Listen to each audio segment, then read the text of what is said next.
अनु और आप देख रहे हैं हकीकत न्यूज़ और मैं हूं इस समय जीरादेई के तितरा में, जहां पर देखा गया कि यहां पर फर्स्ट दिन जो है कलश यात्रा निकली थी, जो भव्य तरीके से निकला। काफ़ी श्रद्धालु लोग आए और वहीं देखा गया कि गोपालगंज से आई हुई हैं कथावाचिका हैं। आइए इनसे बात करेंगे कि इस समय के दौर में भागम भाग के दौड़ की ज़िंदगी में लोग अपने जीवन को कैसे जिए। हाँ, देखा जाता है कि मंच के माध्यम से राम कथा, भागवत कथा हम तो सुनते हैं, सुनने के बाद कानों में सुनते हैं, लेकिन जीवन में धारण नहीं कर पाते हैं। आइए इनसे कुछ तरीके जानते हैं और कैसे जीने की शैली जरा। मेरा जय सिया राम प्रणाम है जी।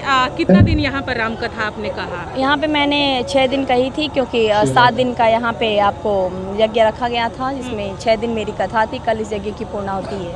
आज लास्ट दिन था आपका? हाँ, कथा का विश्राम दिवस था। कौन सा कथा, भागवत कथा या राम कथा? जय श्री राम कथा थी। राम कथा से लोगों को जीने के क्या शैली लेना चाहिए, क्या तरीके लेने चाहिए? ये ऐसा पुराण है जो मर्यादित पुराण है, और इसमें हमारे तुलसी बाबा जी ने भगवान के जिस भी चरित्र को निवेदन किया है, हमारे राम जी ने अपने चरित्र के माध्यम से बताया है कि एक भाई से भाई का जो धर्म हो उसे कैसे निभाएं, माता पिता के प्रति क्या धर्म है, या पत्नी पति के बीच संबंध जो है, मित्र से मित्रता, शत्रु से शत्रुता, गुरु शिष्य, राजा प्रजा, यानी कि जो भी जीवन के संबंध है वो इस कथा के माध्यम से जानने को मिलता है। वही एक नारी के रूप में भी आए हैं भगवान ही, वो अलग नहीं है, सीता जी भी वही आए हैं बन करके। तो वो भी एक नारी के रूप में भी, जो एक बेटी से लेकर के और महातारी तक का सफ़र होता है। कहते कुंवारी नारी महातारी। तो इन तीनों सफ़र में कैसे हमें अपने धर्म को निभाना है, मायके ससुराल तक, ये सभी श्री रामचरित्र के मानस से हम जानने को मिलती है। क्योंकि ये ऐसा पुराण है, ऐसा ग्रंथ है जिसके माध्यम से इंसान को कैसे जीना है उसकी कला जानने को मिलती है, और ये स्वयं भगवान हमारे सब प्रैक्टिकल करके राम कथा हमें जीने की शैली सिखाती है। जी। वहीं आप लोगों के मंच के माध्यम से, चाहे महिला हो पुरुष हो, मंच के माध्यम से ये दर्शाया जाता है कि हमें हिंदू राष्ट्र बनाना है। क्या लगता है कि हमारा भारत जो है हिंदू राष्ट्र बन पाएगा?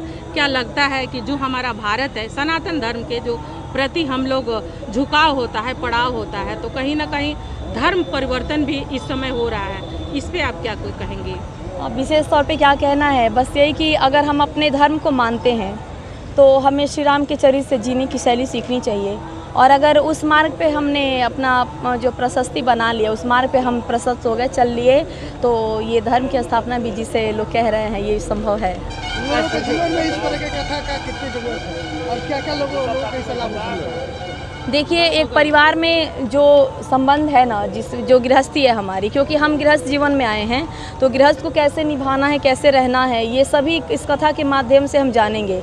लेकिन केवल जानने से नहीं होगा, उसे अपने जीवन में उतारने से और उस मार्ग पे चलने से होगा। चलिए, एक बात और जी। आप एक महिला हैं और इस समय के दौर में महिलाओं को निकलना, उनको पढ़ाई के लिए, लिखाई के लिए, सारी चीज़ों को लेकर के कहीं ना कहीं पुरुषों को आगे बढ़ावा दिया जाता है, और एक आप महिला होकर मंच के माध्यम से आप कथा कर रही हैं, इस पे बेटी बहनों को क्या कहेंगे?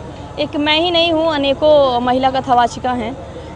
यही है कि जैसी अपनी भावना हो, और इस मार्ग पे आने के लिए पहले है कि अपने गार्जियन का सपोर्ट होना चाहिए, और सपोर्ट भी कब मिलेगा जब हम भी अपने चरित्र को उस प्रकार से रखेंगे, है ना।